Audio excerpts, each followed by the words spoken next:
Dude, I'm isolating the inner pecs with this exercise.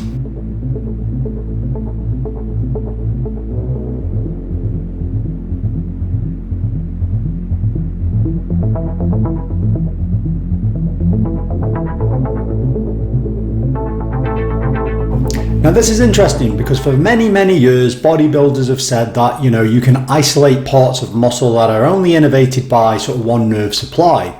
So a good example there was the pecs. So when you're doing a pec fly and you come across your body, you can feel more of the inner pec working, and bodybuilders therefore said for a long time that this means you're targeting better that inside portion. If you want to get more development here in terms of muscle size, then that would be the way to do it. You'd have to get right across your body and then you would get more growth in that inner pec. And this would be the same said for another muscle of this type as well. Now, for a long time, this has been considered to be bro science. Essentially, the science doesn't make sense with this. If you think about, you have nerve supply to a muscle, and therefore the muscle fiber contracts, and therefore that entire muscle contracts. So you can't therefore isolate one area over another. However, more recently I came to realize there's something called non-spanning muscle fibers, and these are as they sound. They are muscle fibers that don't span the entire length of the muscle. What they do is they go part of the way, they attach to connective tissue, intramuscularly and extramuscularly, so they attach obviously through and everything's intertwined.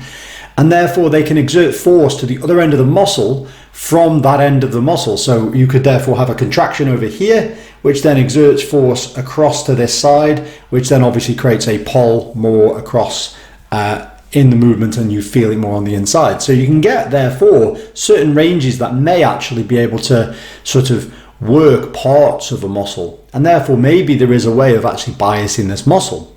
So the feel of the muscle contracting probably is a good rationale for this, and this could be why there is this phenomena where we found in the research for muscle building purposes that mind-muscle connection actually does work. And it's probably because the mind-muscle connection is probably you feeling the part of the muscle working that is essentially the area you want to target. And in the sense of the non-spanning muscle fiber, this is probably therefore quite true. So good examples of where this is probably true is something like the pec fly, as we mentioned. So when you start in the outer range, as you come through, you're probably gathering the fibers on the outer side, but not the inner side. So that means you're not going to be getting a lot of isolation, or at least not much work going on the inner side. The outer side non-spanning fibers are contracting, pulling on the fascia, which is then pulling the arm inwards, even though the inside's not really getting a lot going. And if you feel on yourself as you do this, there isn't a lot going on that inside.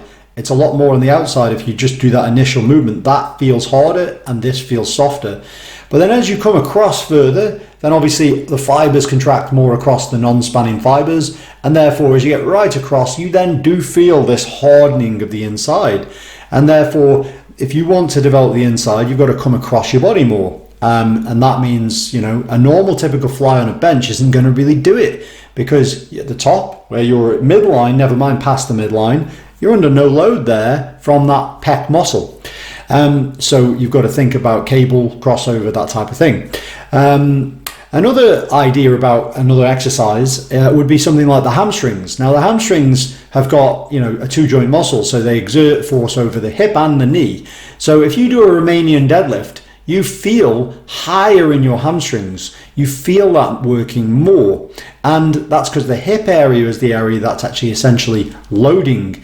And that'll again be this non-spanning fibers will be working through that range, and because the knee isn't doing anything, then you're not getting a lot of load going down into that area. And vice versa, if you're doing a hamstring curl, then you're getting much more knee work going on there. So the lower end of the hamstrings is where you feel it, which is true. And the muscle belly at the low end is where you really feel it working if you're doing it correctly. And this again shows that if you wanted to emphasize more development of the upper or the lower hamstring, then you could certainly do this. Another one is lunge, like with a forward position of the knee.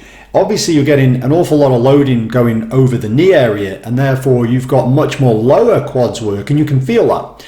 Whereas if you did say something like a sissy squat or a reverse Nordic curl, then you can actually feel more in the upper quad.